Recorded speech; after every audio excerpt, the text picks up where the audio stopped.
How's it going? I'm Jack from Me Grimlock, and this is Grit City Punk.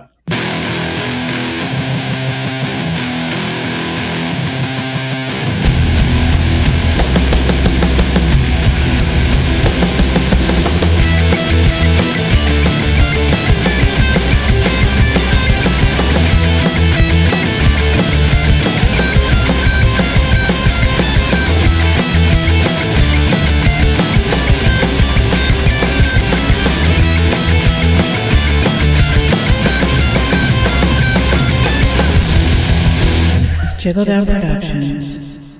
Hello, and welcome back to Grit City Punk, Tacoma's underground music and variety show focusing on punk and hardcore scenes in the Pacific Northwest. I'm Jeremy, your host, and while for the past week, traditional media and social media has been telling you one way or the other whether or not you need to mourn for Charlie Kirk, there is still an ongoing genocide in Gaza. Our trans friends are still under pressure and constant threats from the government and those who support the current regime. We are facing economic crisis on all fronts. Our friends in Ukraine are still having to fight for their sovereignty. And our current political regime is still stupid and fucked up. And for all those reasons, and more, we're here. And we're here to celebrate and find joy in what we can. And what we can celebrate is music and our love for our scene and our friends in the scene. And that's what we're here for. And fuck everything else. We're here for each other. We're here for punk rock, and we're here for our friends and our loved ones. And we're back. Hey, sorry, not sorry for that heavy intro. I'm Jeremy. This is Grit City Punk. Got a great show for you.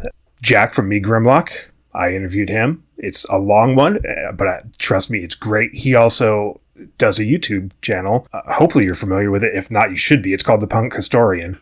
It's great content. Breaks down a lot of different bands and genres and whatnot. He also plays for Me Grimlock, which is a great punk band.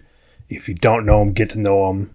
And we got a ton of new music and some backlogged new music from last episode that I didn't get to. But in the meantime, there's plenty to go through, and we'll get to that interview. It's really good stuff.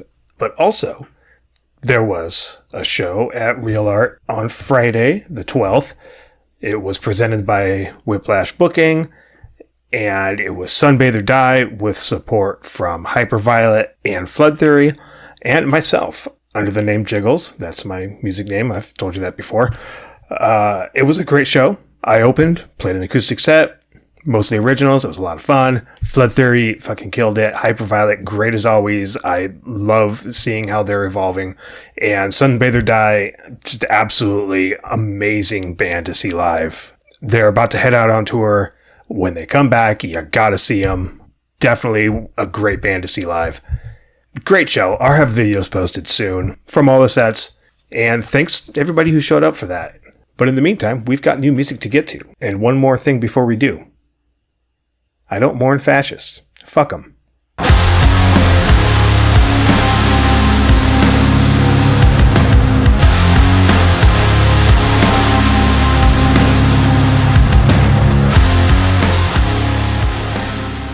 Ready? Okay, go. First up, Seattle band Static. Not to be confused with the band Static that I interviewed on episode 5. That band is no more, and I'm a little sad, but that's okay. This is a different Static. They actually started about the same time that the other Static stopped. They just released their debut album. It's called Lost Signal. It's really good, really screamy, really metal, really thrashy. It's like the thrashiest moments of Deftones, but like just that all the time. This is a song called Orange Juice. Shut up!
That was Static. Next up, Seattle band Kids on Fire. Everybody knows them. Everybody loves them. Brand new single right before they hop off on tour. The single is called I'm Not Having a Baja Blast.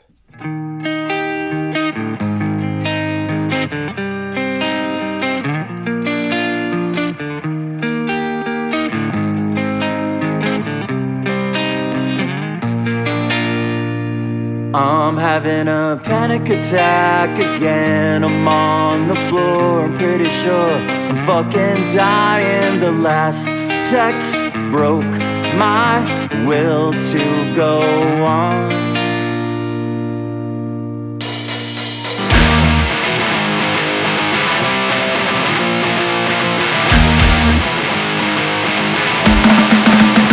I'm having a panic attack again. I'm on the floor, I'm pretty sure I'm fucking dying. The last text broke my will to go on.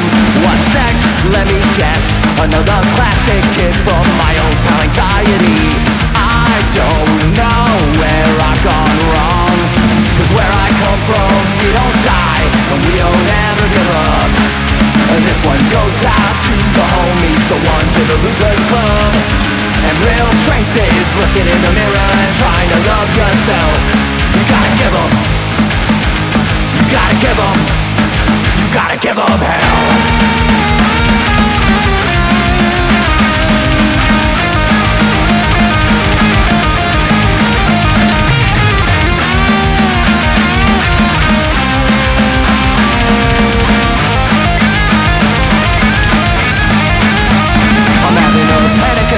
Again, I'm on the floor, I'm pretty sure I'm fucking dying. The last text broke my will to go on. What's next? Let me guess. Another classic hit from my old pal Anxiety. I don't know where I've gone wrong, 'cause where I come from, we don't die and we don't ever give up. And this one goes out to the homies, the ones in the losers club. And real strength is looking in the mirror and trying to love yourself. You gotta give 'em. You gotta give 'em.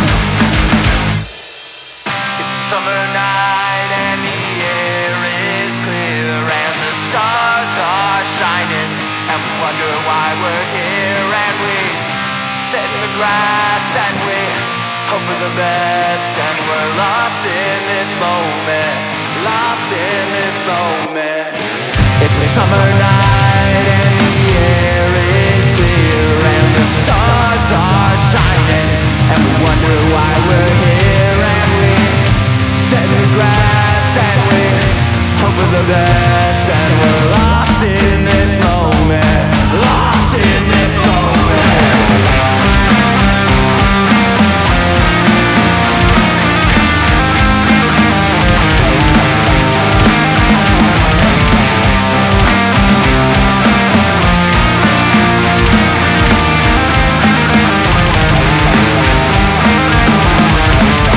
It's a summer night and the air is clear and the stars are shining, and we wonder why we're here, and we sit in the grass and we hope for the best, and we're lost in this moment, lost in this moment. It's a summer night and the air is clear and the stars are shining, and we wonder why we're here, and we sit in the grass and we hope for the best, and we're lost in this moment, lost in this moment. We wonder why we're here, we're lost in this moment, lost in this moment. Well, I had a Baja Blast listening to that song. Next up, Seattle artist Prismia, who I saw at the Rainier on the Rise Festival. Great performance, great artist. Just dropped a new single. It's called Power. Love this. It's as the name suggests, it's a powerful feminist anthem, and I'm here for it. So check this out. This is Prismia. I'm not just a girl, I'm a revolution. I am smart and strong, I can drown oceans. There's light, love, and kindness.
Now, if you've heard the show before, you know I talk about Portland bands. Portland has some good bands. This band in particular, I've talked about many times. They're called Amusement. I like to refer to this band as like a post-THPS core band. If you know, you know. So this is Amusement with their brand new single called In Between.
Seattle heavyweights Zookraught came back with another fire single right on the heels of their European tour bumper shoot. I mean, what else have they done? They are everywhere. They are huge right now. And this single is huge. It's called Rot.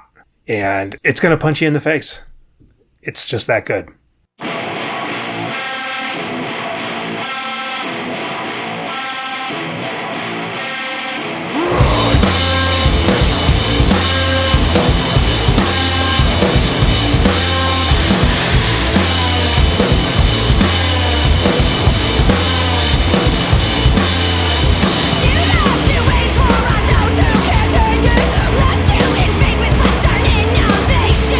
You love to be the most hated.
Alright, next up is another relatively new band. They're called Depose.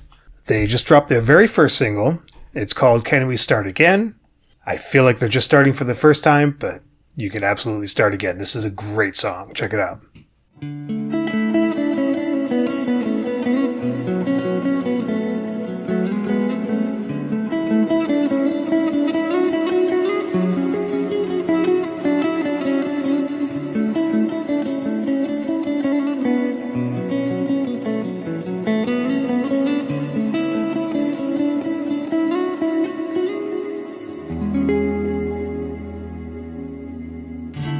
Falling over now, looking back like it was yesterday, but it's not so close anymore. Not so close anymore.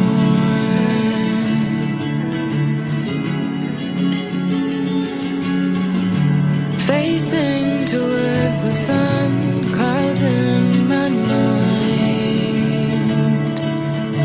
You're too hard to run from, to run from.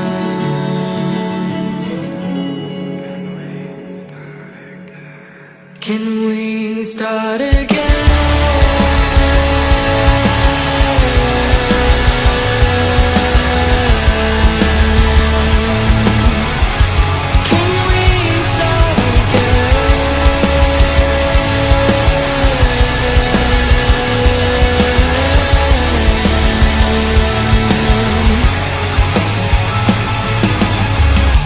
Was young and naive, my heart on my sleeve.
the band Sick Crush.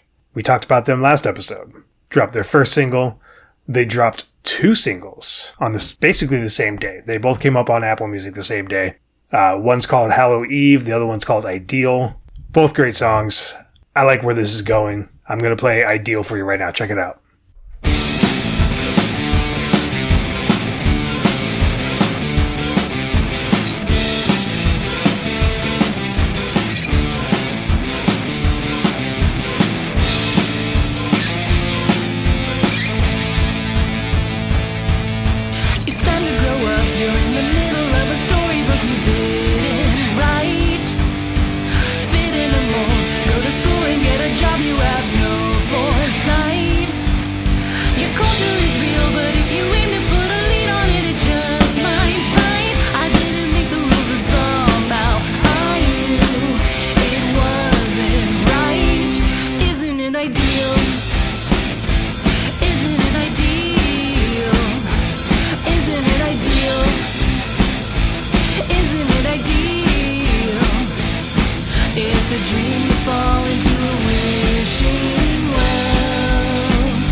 Here's another relatively new band called Zailee Haze. They've been playing a lot of shows recently and making quite a name for themselves. They're here with their first single now. It's called Inside Out.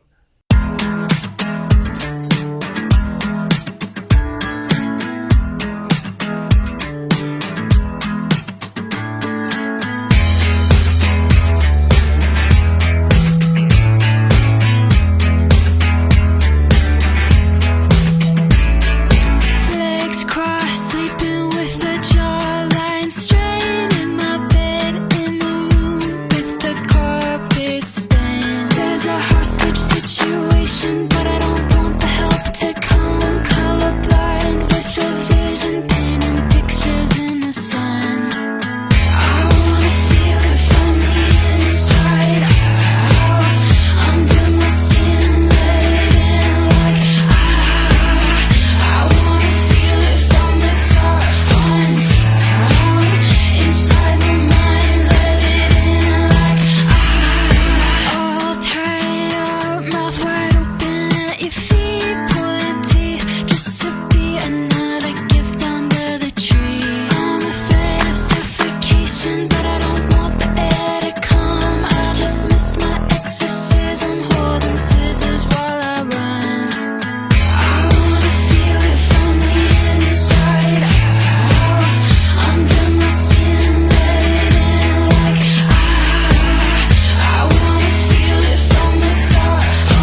That was Zailee Haze.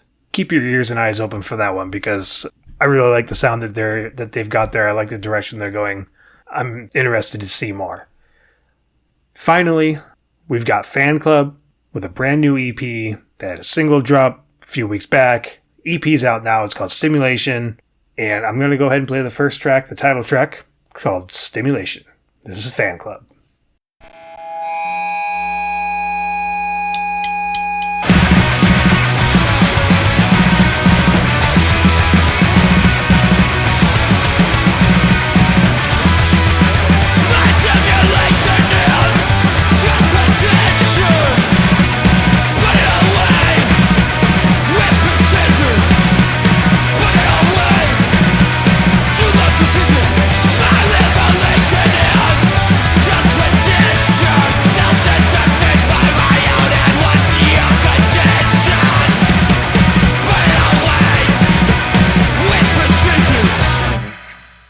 My name is Jack Miller. I am the guitar player for Diesel Boy. I am also the punk historian on YouTube, and I am the guitar player and lead vocalist in a band called Me Grimlock. Me Grimlock is the most recently established entity in that camp. We've been playing for about 3 years now. However, the most recent addition into my life as is the guitar player of Diesel Boy. I've been with Diesel Boy about 2.5 years. Okay. Maybe a little more than that. They were a band from 1993 to, I want to say, 2005. Yeah, I certainly know who that is. Yeah, and then they reestablished in 2021, and I joined in 2023. Where are they from originally? Sonoma County, Santa Rosa, California. Okay, because I don't believe I've ever heard like a whole album from them, but I know them from like Fat Wreck comps. The comps, yeah, everybody. Yeah. That's everybody. We had that song, "Titty Twister," which was on Survival of the Fattest, and then there's a song, the 30-second tune called "Chandeliers and Souvenirs" that is on. Short music for short people. Music for short people. Yes. I can never keep any of the songs on that album straight at all. It's just like the whole thing is just a continuous blur, and I love it. It's one like 25-minute song. Yeah. So we'll get to that later, I think, because that's interesting. I really want to find out how that came to be for you. Sure. But pertaining to Me Grimlock, because this is the Grit City Punk podcast, and we focus on all things Tacoma and Northwest in general. So Me Grimlock is making big stomping ground here in the Tacoma, Seattle area. You guys are really making a lot of noise. Why do you do it? What's your motivation? I mean, we just love playing. I was in Endo and I have both been Endo, the other guitar player and vocalist. We have both been in a million bands. We love playing. We love touring. We love making music and recording. I mean, it's just about doing it for the love of music. I mean, I don't think anybody is saying no to any potential opportunities that may or may not come along the way, but it's just, going on tour, playing shows, recording, writing songs and stuff. It's a vibe, it's like if we weren't doing it for our own enjoyment, I don't think we would be doing it at all. We're doing it just because that's the thing we love to do the most. And it's cool that there's some people around town and in other parts of the country as well, we've found as we've gone on tour that enjoy those things too, and enjoy the what we bring to the table in that regard. Yeah. So I've watched a few of your YouTube videos, The Punk Historian, and just yesterday I watched the one very early episode about whether punk is a mind state or a genre, and that leads perfectly into what is punk to you in your opinion, in your life experience, and in your heart of hearts. What is punk? I mean, it's always started with music for me. I think it starts that way for almost everyone. But as far as like what that music stands for, I should say, because I think in the video I landed more at the point of where it's more of like a culture based around music and a sort of like belief system and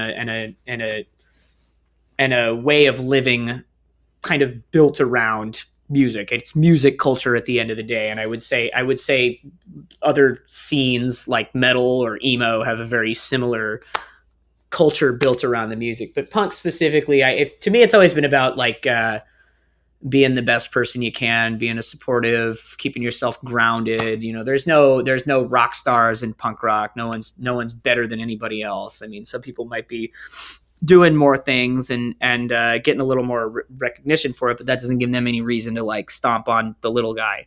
You know what I mean? And standing against things that are standing against really dangerous and harmful things like racism and homophobia and misogyny and, you know, all that awful things that have gradually improved with time, but are still present in the world. Certainly not, fortunately, not as much as they were when songs like Nazi Punks Fuck Off were written.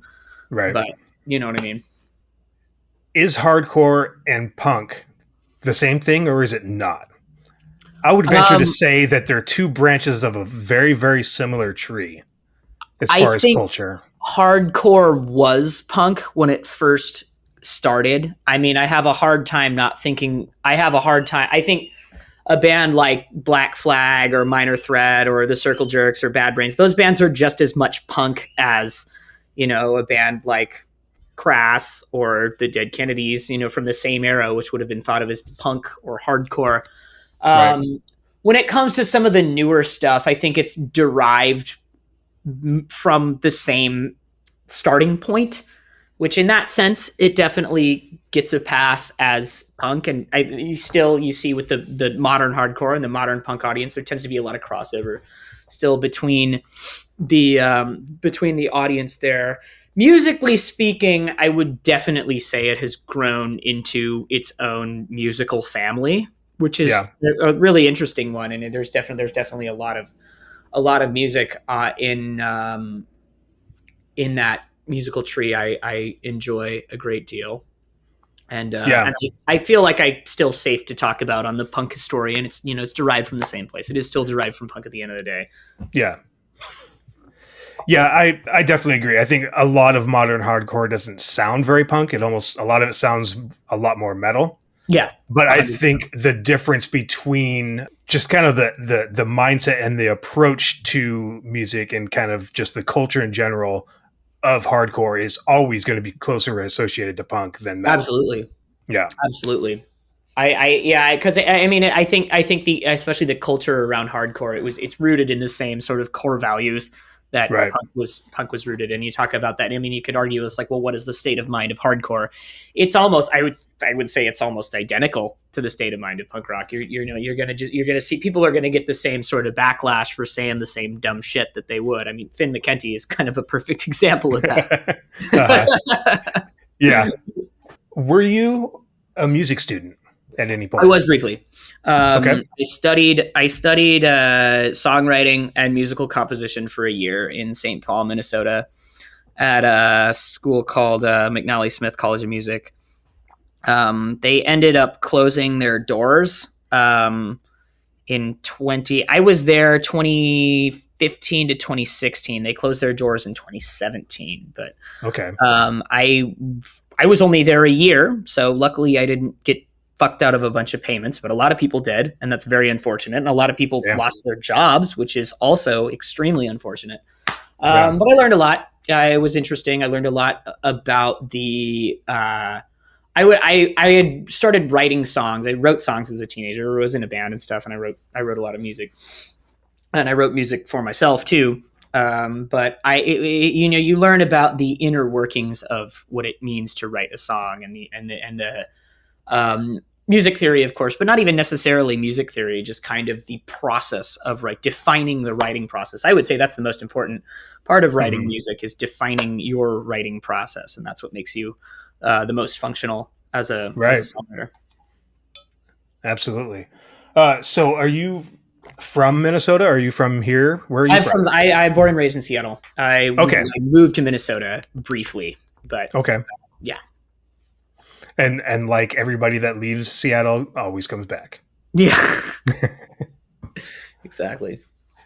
So was there a specific moment or a song or a specific band that made you decide that you wanted to pursue music, that you wanted to play and write music? What Um, was that awakening?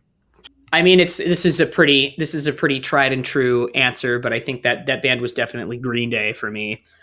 Okay. Um, I was around, like I think I was in third grade when American Idiot came out, and and then that, you know, as I got a little older into my preteen and early teenage years, I mean, that was right around the time the whole emo thing was going on, and that record was sort of like right at the tip of the iceberg of kind of what tipped us over from like the sort of pop punk generation of the late 90s and early 2000s into the more emo generation that followed directly after. And so that was like American Idiot. I kind of followed that, and that was perfectly into the emo generation. But then you would watch interviews of all these. So I got very into that as a preteen, but then you would watch all these interviews of bands like My Chemical Romance and Fall Out Boy and obviously Green Day. Then they would talk about the punk bands that inspired them. And so, you know, through that, I got into NoFX and Bad Religion and Operation Ivy, Suicidal Tendencies and bands like that. And I was like, whoa, this is way cooler. But I think it was definitely Green Day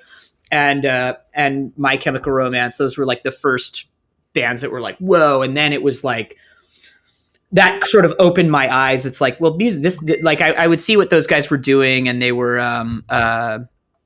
and like, you know, look, they were having a good time, and their music didn't feel it was still, they were at a point in their careers where they were very huge bands, but it wasn't so larger than life that it was just like, you know, I mean, I guess I could do that. I was an orchestra kid too, and so I was already playing music. I started playing piano. Oh, well, see, you skirted that topic when I asked you about being a music student.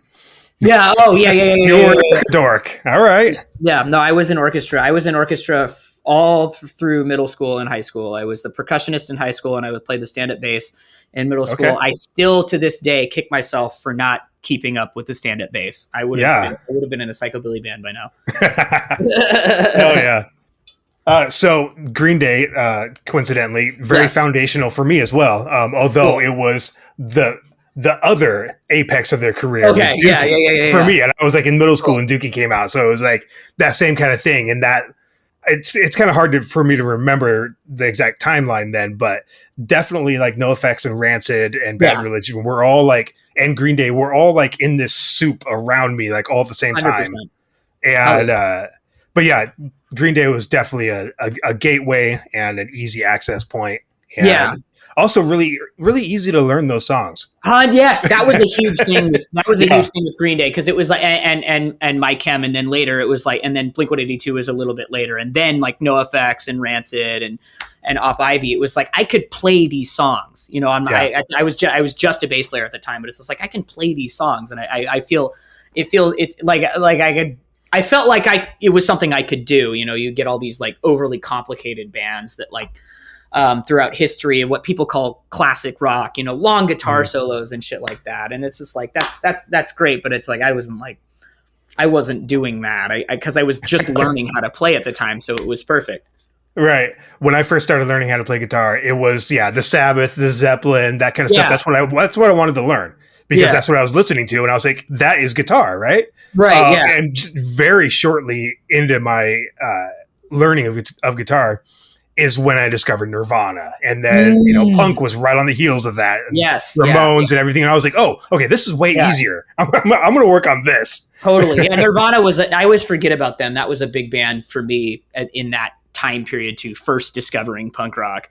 It was like I guess they've been, especially being from this area, they've been so played over. I feel like a lot of people around here have that phase where it's like super into Nirvana and then they're just kind of over it. They were my absolute number one band all through middle school and shortly into high school. And then I just didn't want to have anything to do with it after a while. I was like, done with Nirvana. Yeah, I've heard all these songs. I know how to play all these songs on guitar and shit now. Right. And it probably wasn't until about 10 years ago or so that I finally picked up Bleach again for the first time in a long time. I was like, holy shit. Yeah. Why did I ever stop listening to this? Yeah, you know, I mean, I've had that similar experience with them. I also had that similar experience with Blink-182. It was, I think it was all through high school, I just got really into like, you know, the deep underground of punk. I discovered that probably like my freshman year of high school, and then just dove deeper and deeper and deeper into that. Shaved head and like, you know, jacket with a bunch of patches on it and stuff. I was that, you know, one of those, I'm more punk than you guy. I mean, I wasn't going around being that guy, but I was definitely listening to that type of music.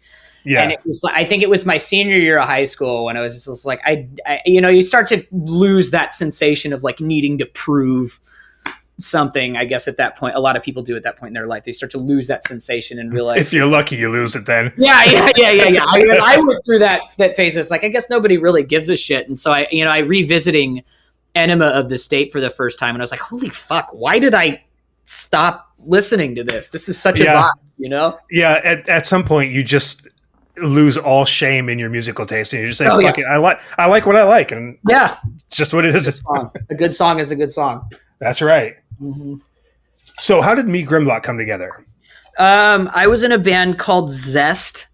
We recorded at Bridge City Sessions. We did a couple of little tours. We were nothing super substantial. That band was Bridge City. That's in Portland, right? Portland, yes, sir. We did that. We did an EP, a 5-song EP, and a single, and the EP ended up coming out a little bit later because the recording process was disrupted by the band's breakup in December of 2022. But we eventually ended up just sending it off to get mastered by a dude named Tyler Mays. I forget the name of his studio, but he's out in Issaquah. He does amazing work. But anyway, so Zest, we also recorded at Bridge City Sessions. We recorded a live performance.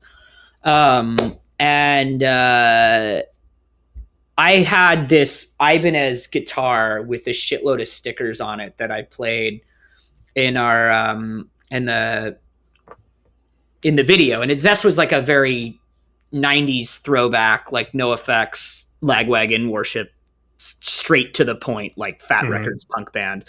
And we, I had this sticker covered guitar, and a lot of the stickers were just from bands around town and bands around, bands that I just stickers that I had. I'd had that guitar since I was a teenager. So it was just stuff that I'd had and just kind of slapped on there. And one of them was this band called the Y Wolves that used to play around in they would do a bunch of all ages shows. They were a bunch of guys in their 20s and 30s, but they would do all ages shows when I was growing up. And one time I grew up in Newcastle, Washington, so the closest place to see a show was the old an all ages club called the Old Redmond Firehouse in Redmond, Washington.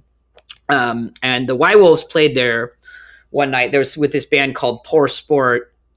And that used to open up for I think they opened up for MXPX once, and they would open up for bands that you had heard of and stuff. They were on it. They had a little thing going on around Seattle for a while, and the Y Wolves were playing a show with them there, and I met Endo when I was probably 16.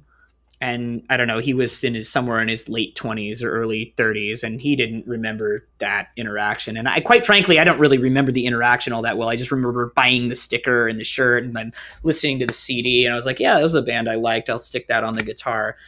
And so that Zest sort of came out around the time I was doing the Punk Historian thing, and that Punk Historian, a few of those videos just grew legs and blew up.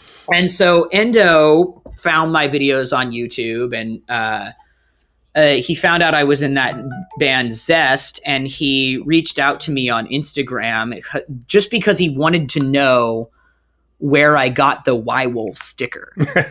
And I remembered him because I was like, wait, the Y Wolves? And I clicked on his, I didn't remember his name, but I remembered him because I recognized him in the photos of the, he had a bunch of, and you scroll back on social media, you see as photos from that band playing and stuff. He had pictures of the band on there, and I was like, oh, hey. And then he was like, well, would you want to jam sometime? And so we get together, and it was just kind of perfectly timing because this was right around the time Zest was kind of falling apart. We had our West Coast tour didn't go so well, and it just ended up being kind of something that wasn't meant to be. And so it kind of formed out of the ashes of that. And he had been in numerous bands prior to the Y Wolves too.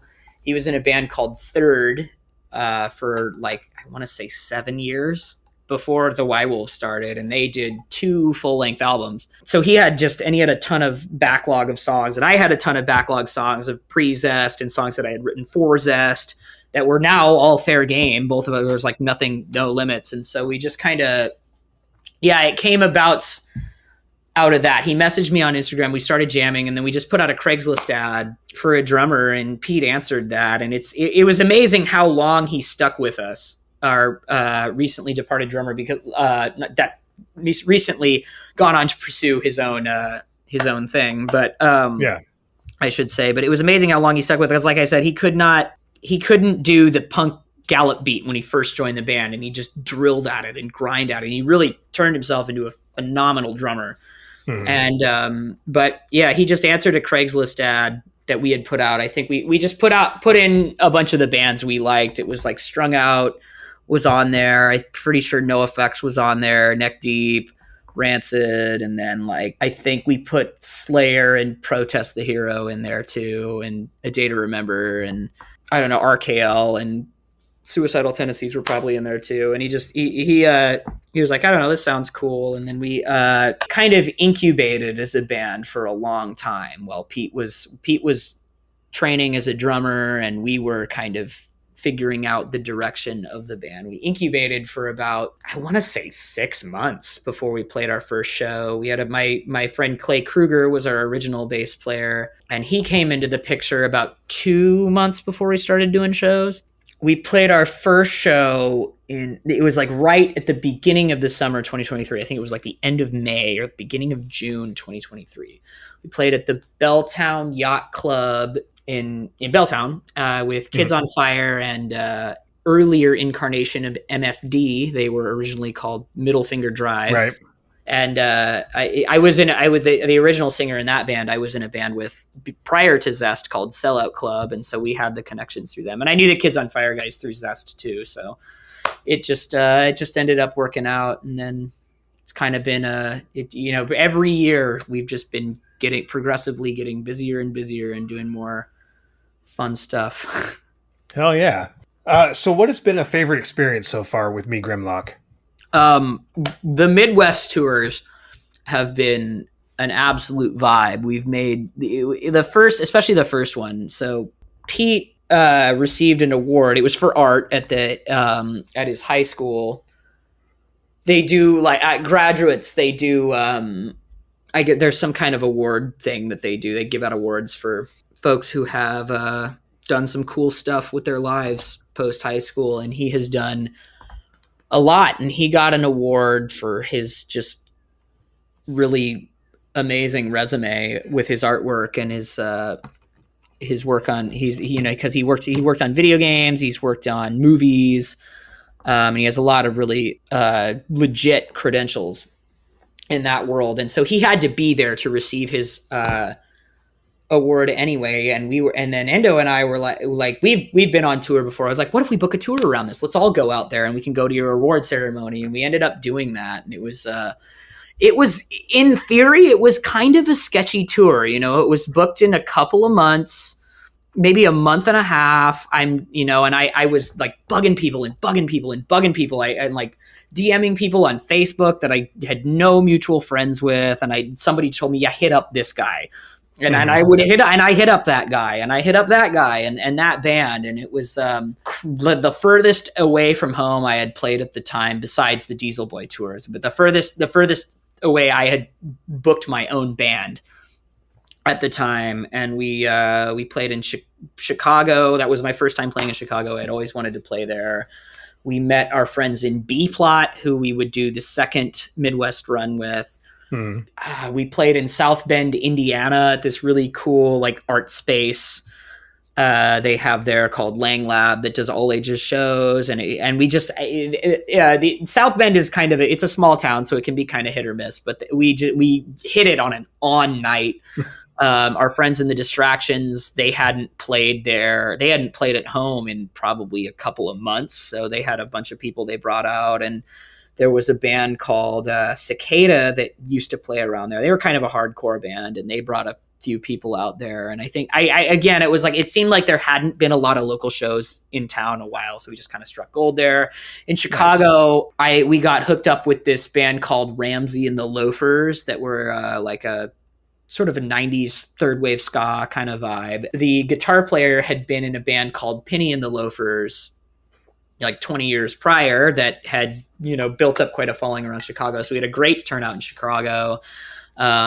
Great time in Toledo with B-Plot. And I announced, I promoted it on Punk Historian and stuff. And we had a few people come out and be like, hey, I saw the flyer on the YouTube channel. I was like, oh, rad. And so we made some new friends that way too. It was Colt had only played 2 shows with us.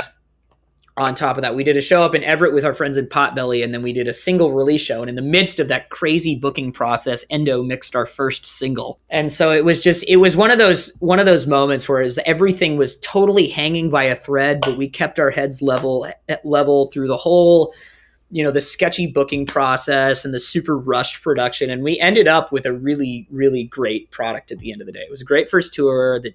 The mix came out amazing. Yeah. And, we had pretty good shows everywhere. I would say the only show that was ill attended was when we played in Columbus on a Monday night, but that was also the last show to get finalized. And we played there this last time around. I think it was on a Thursday or a Friday, and we ended up having a really good show out there. So what have been some really cool highlights for you within the Northwest scene? As far as like other bands, other venues. That's a lot. I love playing the Chuck. We always have great shows at the Chuck. Colt living out in Bremerton. He does a great job with promotion, and a lot of times he works directly with the bookers and promoters at the Chuck too. And we always have good turnouts there. We love the Kraken, of course. That's another place we like to frequent. I feel like I always end up going to see shows at Lucky Liquor just because I live right in that area. That one's like, and so I've always had fun going and playing shows there. That's where we did our first single release show. As for bands, I love MFD. I love Evelyn's Casket. I love Big Time, and Liability, of course. That's where we met, was at a Liability show we did at Mitch's house, or their guitar player. I don't know. I mean, there's a ton of other bands and a ton of great clubs around town. As for Potbelly, those guys are rad. They've put us on some really rad shows of theirs. We've never had a bad show with them, and they've always been super cool to us. And we played up in Oak Harbor with them at a place called Off the Hook. But we used to go up there. There used to be a skate shop up there called G's Skates. And that place was amazing. It was all ages, and you'd get a bunch of local skate kids who would just show up and rock out and stuff. And we went up there with the Disorderlies, another band I love around here. That was one of our best shows of 2024, I would say, was that G's Skate Shop show. Another band I love is Phantom Racer. Doug from Phantom Racer is going to be taking over drums for the foreseeable future with Me Grimlock now. I've known him forever. I knew him. He was one of the first people in the Seattle scene I met. I used to go see them and his other band, Head Honcho, back before COVID, before I was in any serious band that made it out of the rehearsal space. But yeah. A lot of great bands, a lot of great people, a lot of great clubs around here. Can't complain. You know what's so wild? Only like half of the bands you mentioned I am even familiar with. That's really? That's how many bands there are around here. That's crazy. It's crazy. Yeah. Admittedly, I don't get up to Seattle like ever. So sure. Yeah. I'm pretty limited to Tacoma, but okay. So tell me about the Punk Historian. This is where we get into the Punk Historian. Okay. Punk Historian started as a COVID project. I was just my first I like to call it my first good band, was a band called Sellout Club, and we were rehearsing at the time. We were kind of in the vein of Against All Authority or the Suicide Machines. It was like a a 70-30 punk to ska sort of band. And then I was watching like what's his name, Finn McKenty, all the time, and there was a few other people that were kind of talking about metal and doing, but not a lot of talk about punk on the internet. I was like, well, why don't I give it a shot? I not even, and even just like try making a video. And so that's kind of what I did. I wrote the script for that State of Mind music thing. And then there was, I think I did another one. It was just like why is folk punk controversial or some shit like that.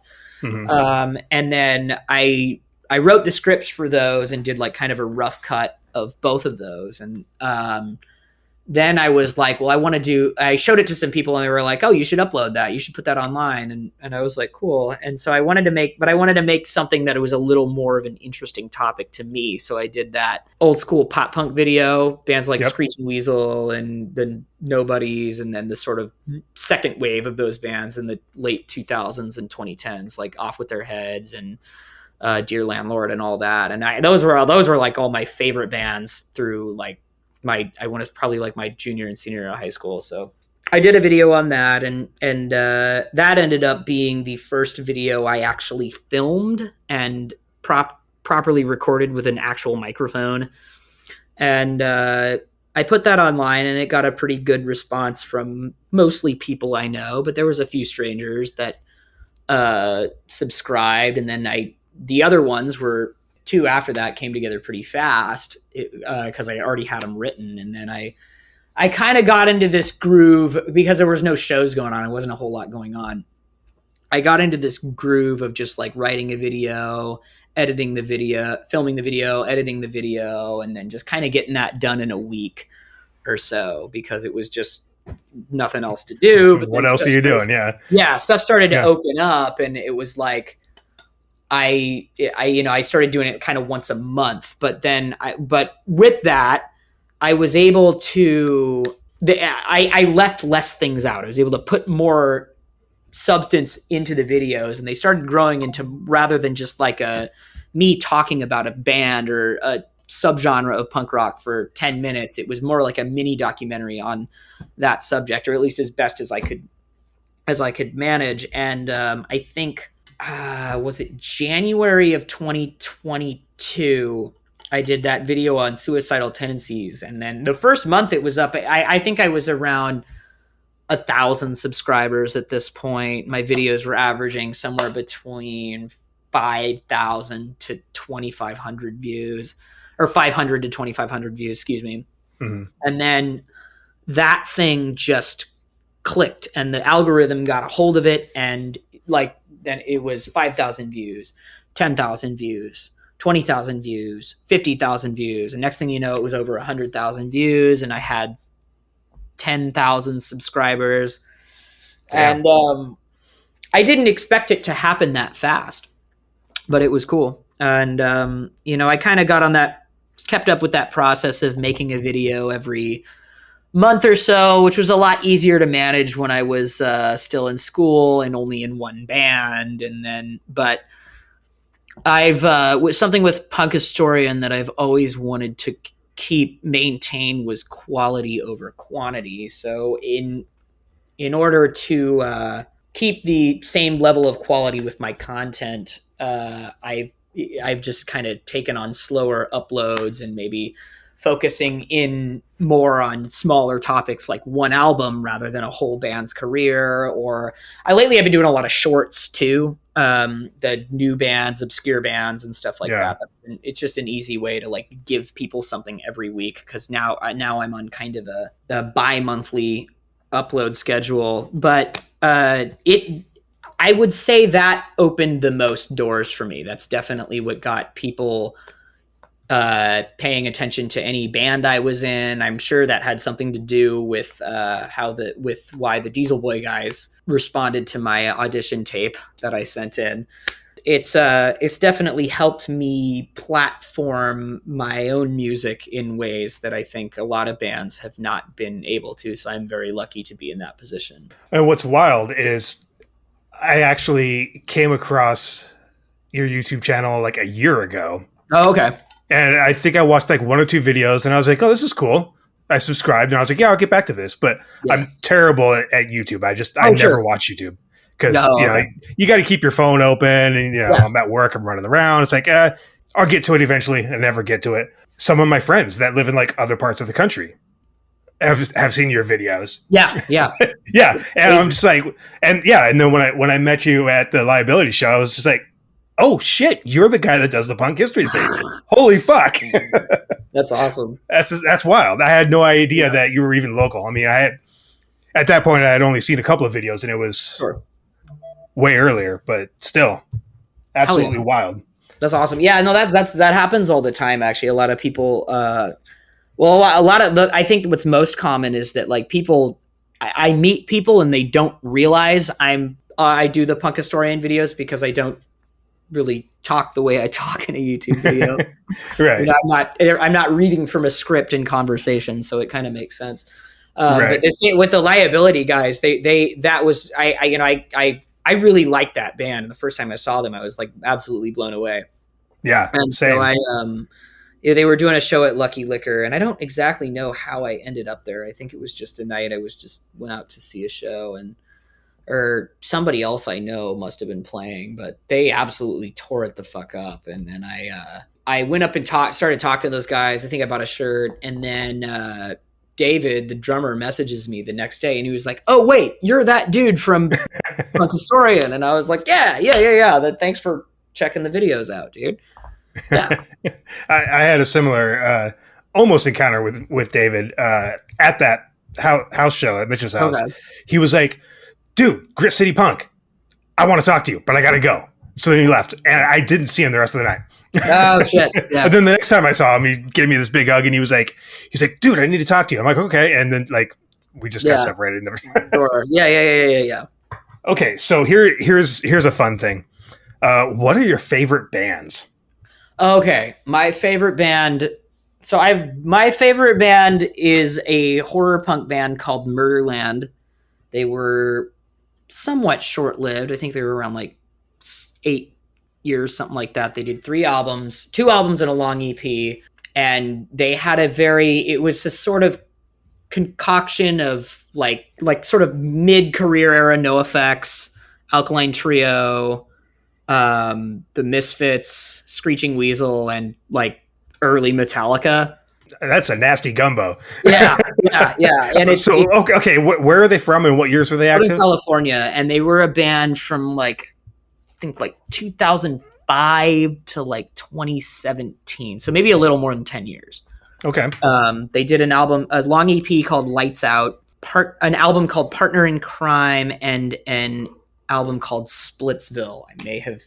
I'm pretty sure I have that bad habit of forgetting album titles, but I'm pretty sure I got those right. But yeah, they've been my favorite fucking band in the world since 2023. I discovered them, and it blew my fucking mind. I don't know how I slept on that band. I mean, they're kind of an obscure, a deeper cut, but yeah, they were so phenomenal. I was absolutely blown away by their music. My friend Josh Lewis, he sometimes does sound at the Kraken. He was the drummer in the Bomb Pops. He's also in Versus the World. I love the Bomb Pops. Yeah. He was there before the Bomb Pops. He was in Murderland.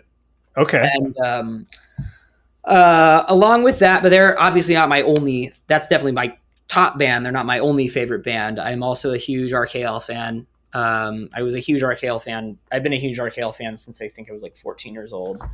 NoFX, they were kind of my gateway into digging deeper into punk. Mm-hmm. They were definitely. I would argue, at least in my opinion, NoFX is the punk band. Yeah, they're like the quintessential, like the best punk band. Oh, definitely. Like I would totally anything that you are looking for in punk, anything that defines punk as a genre or as an attitude, they have it. It's exactly. Yeah. Absolutely. And they've been DIY the whole time. Like they're 100%. Yeah. 100%. And they're notoriously nice, even though they don't seem like they would be. Yes. That's true. I have not heard actually a lot of, the way they act on stage, doesn't seem to translate into. I've never met any of those guys, but I me know neither, some but- people who have spent a reasonable amount of time with them, and it doesn't seem like any of the behavior on stage seems to translate into reality with those Right. guys. It's like they have a stage persona. Like, I mean, they like have a wrestling gimmick, right? Mm-hmm. And it's their stage performance is almost like Drunken Master kind of thing, where it's like, Yeah. Fat Mike is wasted. Oh, They yeah. are just fucking around, like sloppy as hell. Like, I Yeah. mean, I heard they suck live. Because they're always fucking up, and they spend more time bullshitting than anything else. Yeah. Yeah. So if you only ever saw them live, you would think, man, what a shitty band. But you hear them on record, you see them, anytime else, and it's like they're nice guys and they are incredible musicians. Yeah. Yeah. Yeah, so it's just They almost kind of hide that really. like they're embarrassed of how good they are or something. Yeah. Yeah. Because they certainly didn't start off that way.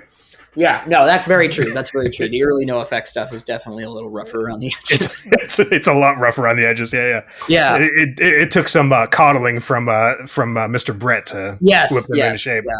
Yeah. I mean, a lot of those early Epitaph bands I'm a huge fan of as well. I love Rancid. I love Pennywise and Bad Religion, of course. I'm also a huge Slayer fan. I had Suicidal Tendencies. A lot of that 80s thrash stuff I get really into. And some of the newer thrash stuff like Municipal Waste and Havoc and bands like that. Ghoul, I should say. Ghoul is probably the band I've spent the most time with of those bands besides Municipal Waste. I love all the Fat Wreck stuff too. Good Riddance and Strung. I already mentioned. I don't know if I already mentioned Strung Out. Strung Out was you did. I love a lot of harder punk too. I would say early AFI was kind of my gateway into that. I'm a huge early AFI fan, but I've also explored, like, especially in my later teens, I fell absolutely in love with like what they call skate rock. JFA, Agent Orange. I guess you could put TSOL in that category, at least their first album, and I love that album to pieces. And I have gone out of my way. You mentioned like just shitty sounding tapes. I've gone out of my way to scour the internet, especially around when I was around that age, to like dig up all kinds of obscure bands from the early to mid 80s in Southern California. And I found whole web pages just full of music that you could just download because people would just send it in. Yeah. And it was all these like gnarly just recordings from someone's garage or basement of a band from that generation of punk rock. Mm-hmm. It's awesome. Yeah, I love finding obscure ass shitty sounding like demos and live recordings, and yeah, bootlegs are fun. Hell yeah. Anything outside of traditional punk leanings? Yeah, like I said, I'm a rabid Slayer fan. I get into a lot of the just, I would say a lot of old school metal in general, what people, at least in that scene, like to call the golden years, from like 1985 to 1996 or something like that. Maybe give or take a few years on either ends. I'm a huge Iron Maiden fan. I love Morbid Angel, Dying Fetus. I love Exodus, and I guess it's not super cool to be a Pantera fan. Every context. I was a very huge Pantera fan at one point in my life. Yeah, me too. Pantera not cool in my book anymore, but damn, they wrote some fucking songs. Yeah, they wrote man. some phenomenal songs. God, I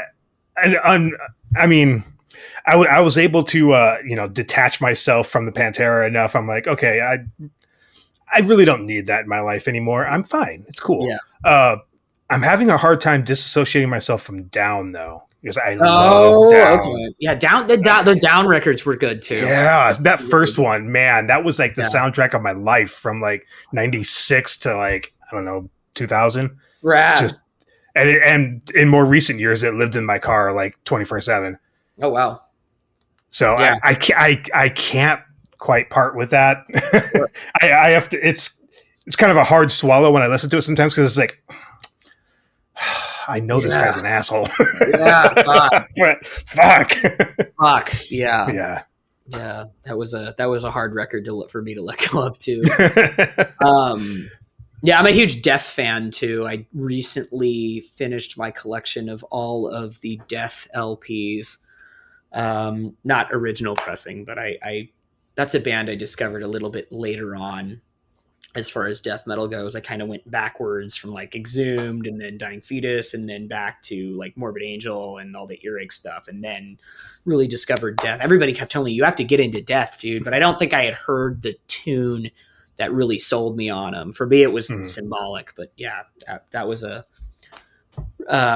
that's been a band, a more recent favorite of mine that I've kind of gone balls to the wall with. But yeah, so huge metal fan. I'm really into a lot of that emo stuff is stuck with me too, if I'm being honest. I've really held on to a lot of that. I still follow that scene somewhat not terribly closely, but somewhat to check in what's going on with that. There was a band called Kid Punk I was kind of digging. They had kind of a pop punk emo vibe from that. That's been kind of making waves over in the UK lately. I'm a big fan of A Day to Remember and My Chemical Romance, like I mentioned earlier, and Thrice. I guess another band that's not cool to like anymore, but I did like at one point was Brand New. Okay. Yeah. Less familiar with that, but okay. Yeah. He was up to some no good too. A different kind of no good, but right. God damn, did he write some good songs. Say Anything was another band I really got into in that camp. As far as but even branching out even further from punk than that, I mean, I there's not a lot of whole music I would say I don't like, but it's just I find myself gravitating towards those three things the most: punk and hardcore, right, and then emo, and then extreme metal. I've had phases in my life where I listened to a lot of like 90s hip hop. There were phases in my life where I listened to classical music a fair amount and stuff like that. And it's another one of those things you just kind of hear a song you like. Yeah. Rather than that, I don't limit myself to one specific I can't like that kind of song. It's just, a good song is a good song. I just find myself gravitating towards the more underground scenes the most. Mm-hmm. Yeah, I think what I predominantly listen to is like what you would call the epiphat. Yeah. 90s, 2000s punk, modern, local, like hardcore and punk. I mean, that's my job. That's what I'm doing here. So I'm right. Yeah. I listen to so much new music. It's insane. So much local music. And then horrorcore. Okay, cool. Of all things. But yeah, definitely fucking branching out. I mean, there's just so much damn music out there, and my ADD brain just fucking like, oh, this is neat. I like this, and then 5 minutes later, oh, this is great. I love this. Yeah. Okay, left field question, but not that left field. Favorite Transformers movie? Oh my god, definitely the '86 movie. I was meaning like out of the live action ones, because of course you're gonna pick the '86 one. Yeah. It's been a while with those. I actually just recently watched most of them. My kid wanted to watch them again. It had been a while. Okay, cool. Okay, cool. Yeah, it's been a while with those. The couple of them I don't think I have seen since I was a kid. But the second one, I think I'm just going to go with the second one because there was a lot of, they kind of established a small cast of Transformers in the first one. And then the second one, it felt a little bit more like Transformers because there was just a bigger cast of robots. Right. And, you didn't always, there was more prominent characters, and then there was a lot of obscure characters, which just kind of made it fun. And and Shia LaBeouf was Shia LaBeoufing. Yeah, that's it. I always thought that the human aspect of those movies was the weakest part, but yeah. Although I will say the Bumblebee standalone movie was really good. That was awesome. That one was rad. Yeah. I really liked that one. I liked the recent animated one they did, Transformers 1. We haven't seen that yet. It's rad. It's fantastic. We watched that as a band on my birthday this past year. Yeah. Nice. So that leads into why Me Grimlock? That was Endo's idea. He had been wanting to call. I am notoriously terrible at coming up with band names. I've named 0 of the bands I've been in by myself. The only band I helped name was Zest, but Endo had Me Grimlock in his back pocket for years, I guess. And he had nobody else he had been in a band with had liked that idea. And we were trying to come up with a name for the band, and he was just like, oh, what if we called it? It was like nobody liked the ideas we were coming up with. Well, I liked my ideas and he liked his ideas, but we didn't agree on anything. And he just sends a text to the group. I've got it, guys. What if we call the band Me Grimlock? And I was like, I mean, I'm down. You know, I'm down with that. And Pete and Clay were like, no complaints here. And so it just, that was it. It was another one of those situations where it was, the name was good enough. Yeah. It was like, this is it. Yeah. One of my early bands was Awesome Possum. And it was me and my sister were like, what are we going to call the band? Because she was in the band with me and we just couldn't figure it out. And then just one day she was just like, Awesome Possum. I'm like, yes, that's fucking it. Hell yeah. So what inspires you to write and create music? A lot of I write a lot of songs about like life stuff, but I also like to write, but I've also had phases where I just kind of like made up creative stories and wrote songs like that just for fun. I would say I kind of do it to just get that sense of expression out there a lot, especially these days. It's like, just get the expression out there and get the, train that muscle, because I've been doing it for so long. I guess it doesn't, I don't think it's necessarily one or a few specific things that inspire me to write music. Anything can really inspire me to write music. And a lot of times I will sit down and I will deliberately choose to write music. And I find that in times when I'm doing more of that, deliberately choosing to write music, and that was something I actually learned when I was studying music, is that like a lot of times with songwriting, you make your biggest improvements when you just get inspired and write something, but when you deliberately sit down and choose to write something, and then you will be more inspired later because you'll be working that muscle. So a lot of it is about just working that muscle. And I feel like I write my best songs when I'm already in the process of working on others, that are, didn't come out of a specific burst of inspiration. They just I was like, I'm going to start working on music again. I'm going to sit down and fiddle around with some riffs and put that together. A lot of times now with Logic and stuff like that, I can just demo something out, at least an instrumental track within an evening. And so, it's a lot of times it's random. There'll be something will happen, or I've written songs about food before. Me Grimlock has a song about a Korean cheese dog. The first time I ate one of those, it was like religious experience. It was so delicious. I had to go home and write a song about it. So I wrote a love song about a Korean cheese dog.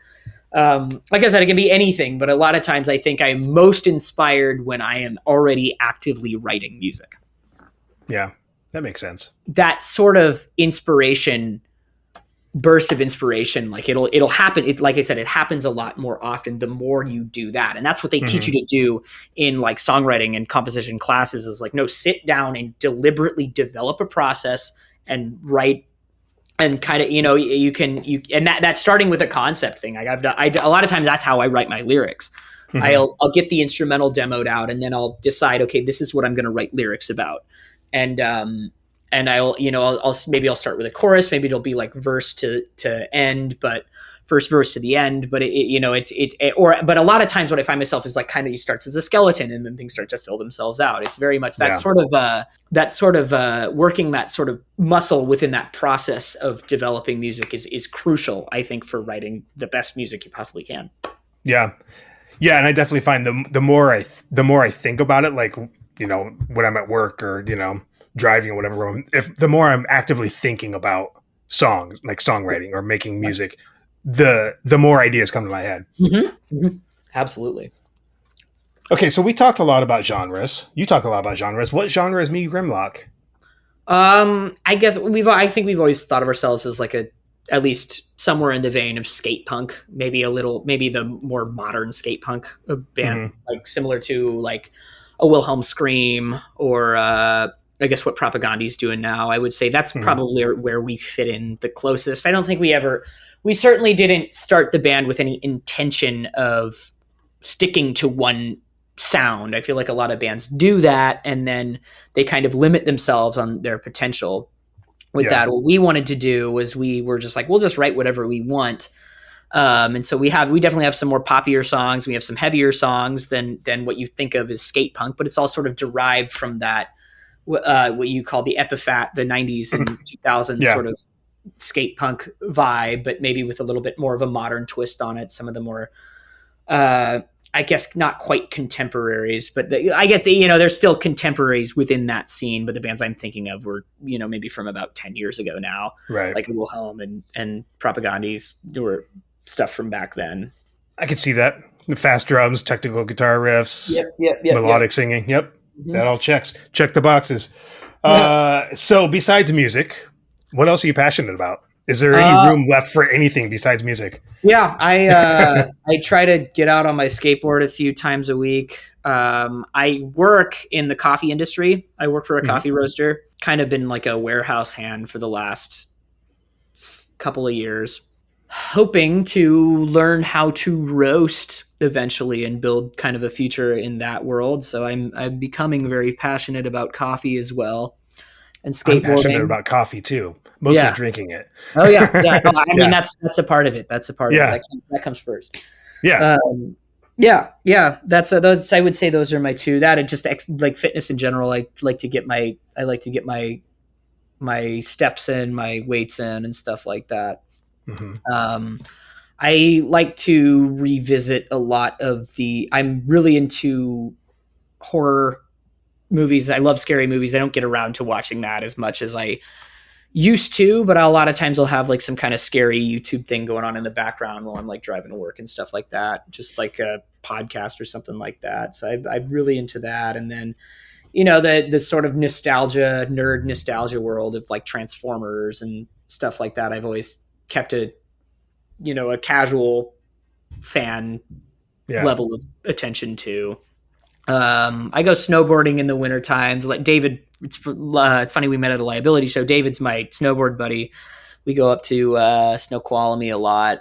He tries to drag me out to further places, and one of these times I'll make it, but a lot of times I'm just not as I'm not as committed to going up to shred as he is. But I do like doing that. I saw recently that you celebrated a sobriety landmark. Yes, 6 years of sobriety. Wow, congratulations, man. Thank you very much. That's really fucking rad.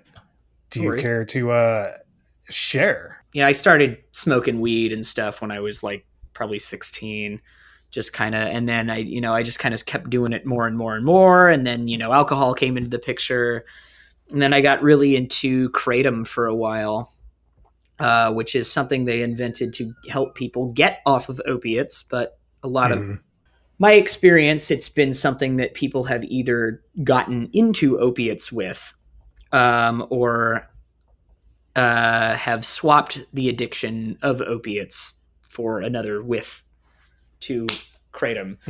But you can buy it legally just over the counter and stuff because it's a new thing. There's not a lot of regulations on it, not a lot of information about it. Right. Fortunately, I wasn't on it long enough to get into anything more serious. I'm very lucky in that regard.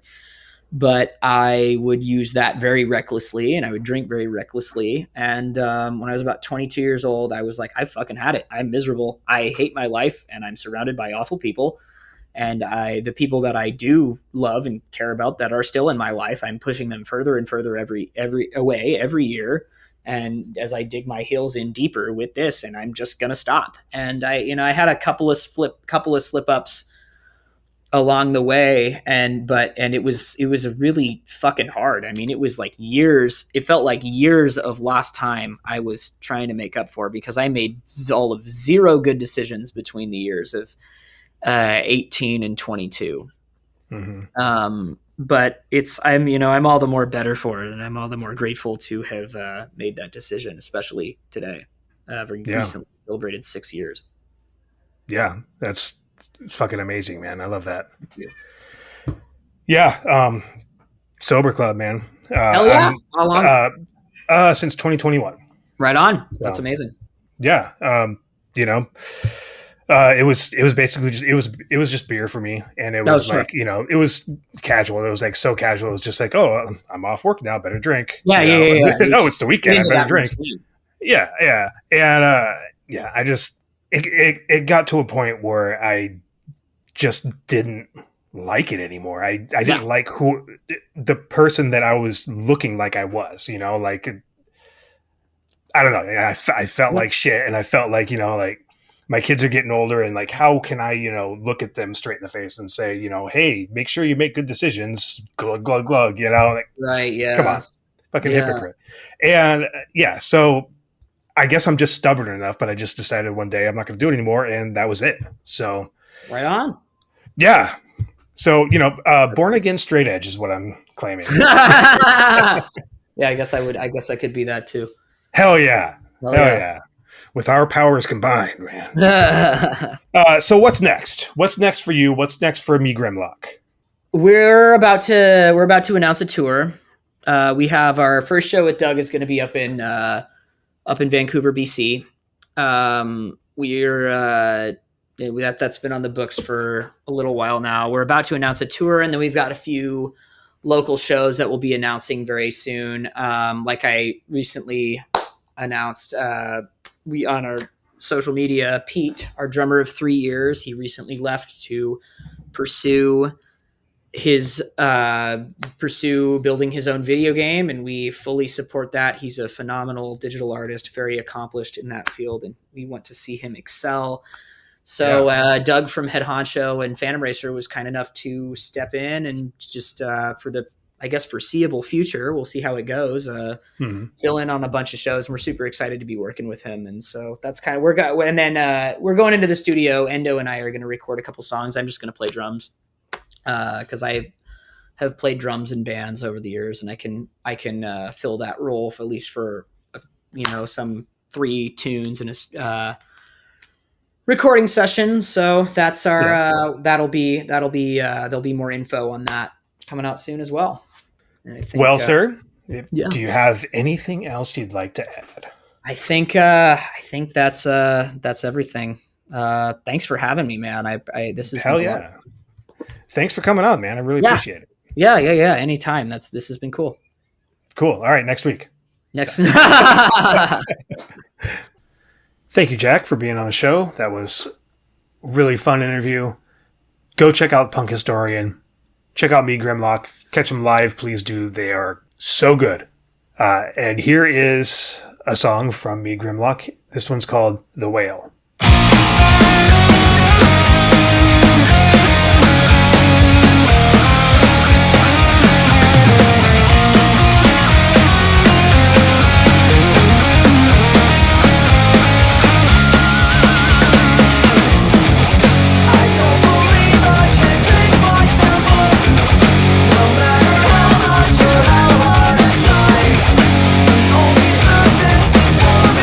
Someday I will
Boy, have we got some concerts to announce here.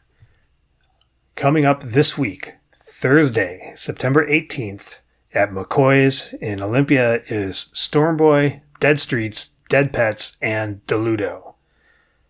And this kicks off a 4-day run for Stormboy and I believe Dead Streets playing together all over the Northwest. It's Charlie from Stormboy's birthday, and I don't remember the member's name from Dead Streets, their birthday weekend as well. So if you can't catch them on Thursday, maybe you catch them on Friday. And that's at the Southgate Roller Rink with Stormboy and Dead Streets. That's on Friday the 19th. On Saturday the 20th, the Pierce County Immigration Alliance Benefit Show with Storm Tucker, Sparrows, and Spirals, and Stills. That's at Real Art. Same day, the 20th, it's Loud Fart's Birthday Bash with Loud Motor, Pregnant Dad, and Skull Rock at C4. That's at Lucky Liquor on the 20th. On the 20th, also at Magnuson Park, it's Dog Days at Magnuson Park, featuring Gazillionaires, Roy G. Biv, Astor House, Love So Deep, Benevolent Soul, Transients, Kazan Ave, Black Velvet Band, Counterproductive, Misprints, The Rat Utopia Experiment, Modesto, and Mantle Collapse. Holy shit, that's a lot of bands. That's at Magnuson Park on the 20th. On the 21st, Dead Streets, Stormboy, and Negative Passengers at Bayside Cafe. That's in Everett. At Real Art on September 25th is Meldrop and Universe. Universe is touring from California. This will be I believe their second time at Real Art. They were here earlier this year with Meldrop. This time Meldrop is on tour, so they're kind of mixing it up a little bit. On the 26th, at Daryl's Tavern is Karmic Unrest, Shane Banger, and Javelin. Same day on the 26th, you've got Counterproductive, Zailee, Haze, and Honeyed at Barboza. And finally, on the 27th, at Real Art is Gear, Sugar Nap, TV Sundays, Fluid Druid, and The Entourage. So, plenty of choices. Find a show near you or not so near you and go.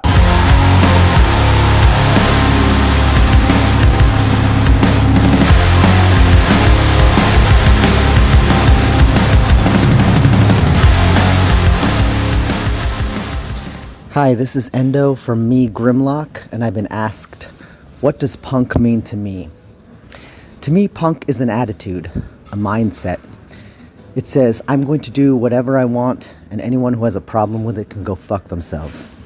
It's aggressive expression of freedom, unapologetic authenticity. That's what punk means to me. And that's the show. Thanks for listening, everybody. Huge shout out to all the bands. Huge shout out to Jack, Punk Historian, Me Grimlock. Go check out his content. I will link it in the description.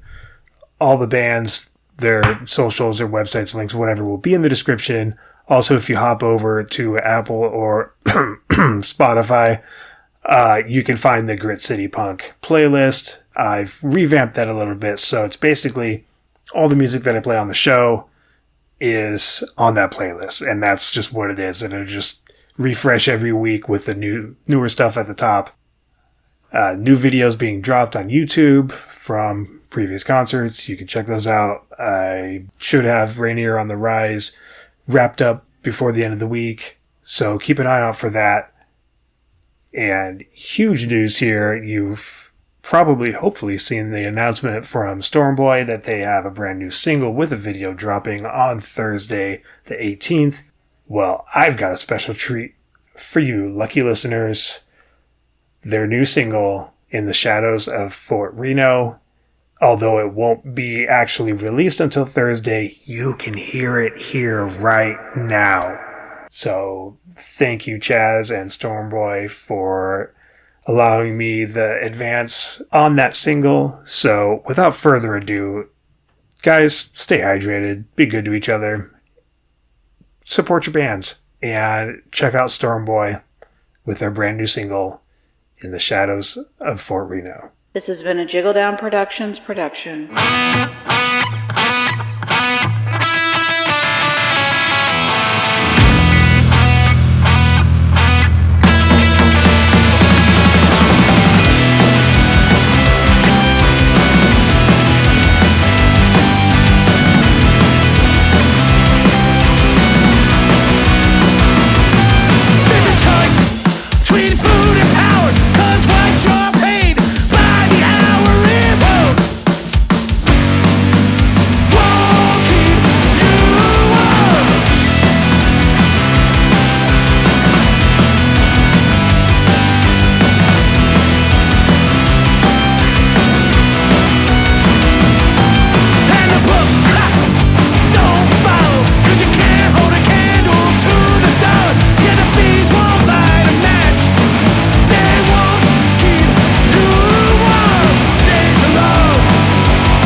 What do I do?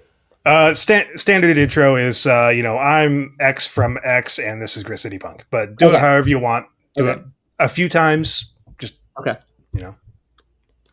How's it going? I'm Jack from Me Grimlock, and this is Grit City Punk. That work for you? Yeah. You want to do more? Cool. Oh, yeah, sure. How's it going? I'm Jack from Me Grimlock, and this is Grit City Punk. All right. And just because I still got you here, one more. How's it going? I'm Jack from Me Grimlock, and this is Grit City Punk. Perfect. Perfect. Gotta have that. Gotta have that B reel, man. Hell yeah. All right. Hell yeah. Thanks. Cool.